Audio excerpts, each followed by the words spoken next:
नमस्कार, आप सभी का स्वागत है और मैं आपके साथ तमन्ना शर्मा। लोकसभा में नेता प्रतिपक्ष राहुल गांधी इन दिनों केंद्र सरकार पर तीखे हमले कर रहे हैं। बिहार विधानसभा चुनाव से पहले उन्होंने वोट चोरी का मुद्दा उठाकर विपक्ष में नई ऊर्जा भरने की कोशिश की है। उनके नेतृत्व में इंडिया गठबंधन सड़क पर उतर रहा है, जिसमें प्रियंका गांधी, अखिलेश यादव समेत कई बड़े नेता शामिल हैं। सोशल मीडिया पर भी कांग्रेस राहुल के भाषणों और आरोपों के वीडियो क्लिप लगातार शेयर कर माहौल बनाए रखने की रणनीति अपना रही है।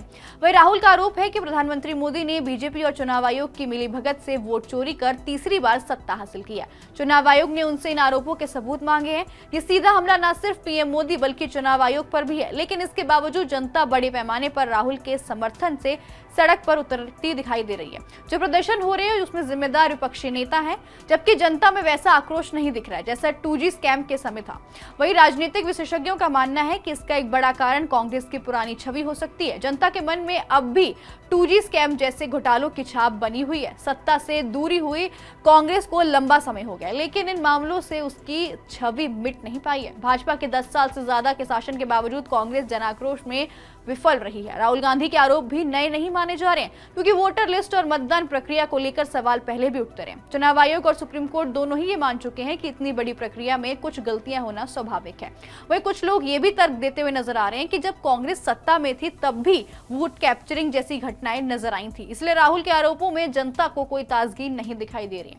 वही सत्ता पक्ष भी राहुल गांधी के आरोपों का जवाब इतिहास से देता हुआ नजर आ रहा है। उदाहरण के तौर पर शिवसेना प्रमुख बाला साहब ठाकरे के एक भाषण में 12 साल बाद चुनाव आयोग ने उन्हें वोट डालने और चुनाव लड़ने से 5 साल के लिए प्रतिबंध कर दिया था।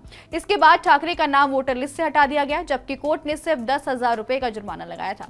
जबकि चुनाव आयुक्त जेएमएस को पुरस्कार से सम्मानित भी किया गया। ये उदाहरण देकर भाजपा ये दिखाने की कोशिश करती रही कि चुनाव आयोग की कार्यवाहियों में राजनीतिक प्रभाव के आरोप पहले भी लगते रहे। राहुल गांधी का ये पहला बड़ा आरोप नहीं है। इससे पहले भी उन्होंने राफेल सौदे को लेकर चौकीदार चोर है और जैसे नारे भी दिए, जिसमें उन्होंने 2019 से लेकर 2024 तक जारी रखा और भारत जोड़ो यात्रा जैसी मुहिम भी चलाई, लेकिन चुनावी नतीजों में इसका फायदा नहीं मिला। 2024 के लोकसभा चुनाव में उन्होंने संविधान बचाओ अभियान चलाया, जिसमें दावा किया गया कि बीजेपी 400 सीटें जीतने पर संविधान बदल देगी और लोकतंत्र खत्म कर देगी। इसके जवाब में भाजपा ने 1975 की इमरजेंसी का मुद्दा उठाकर जनता को उन दिनों की याद दिलाई जिसमें राहुल का अभियान कमजोर पड़ गया।